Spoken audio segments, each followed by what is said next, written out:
Yeah, it makes you wonder, what kind of coroner do we have for Pueblo, Colorado? Brian Cotter is Pueblo's county coroner, an elected position.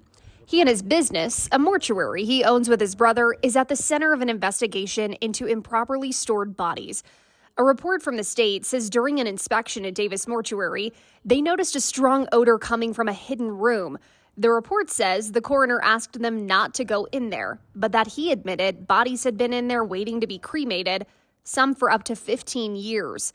The coroner also admitted he gave families fake ashes. The report did not say how many bodies were in that room. Should they just assume if they were within that 15-year timeline that they could be impacted? Or can you give us an idea? Are we talking dozens of bodies, hundreds? What is the scope of this? When we made contact with the folks in the funeral home, they made statements that indicated that they believed that the bodies ranged around 20 or so.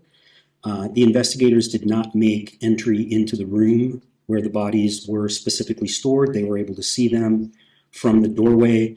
In order to really assess how many were in the room, they would have had to have started moving them around, which is not what we wanted them to be doing. You may remember a couple of years ago, nearly 200 bodies were found at a funeral home in Penrose, Colorado. That's about half an hour west of Pueblo. The tragedy resulted in changes to state law, including how often these businesses are inspected. The state now requires inspections at least annually. You had mentioned that this inspection was done as a result of this change in state law. When was the last inspection before this annual inspection? So there was no requirement for inspections prior to last year. The division obtained the authority in statute to do inspections in 2022. But those inspections originally were only based upon complaints received, and this facility has not received any complaints. Shelly Arsenault says her family used Davis Mortuary when her mom died 4 years ago. She and her sister are shocked and worried they're among the impacted families. I want to tell him, if it is my mother, how could you do this?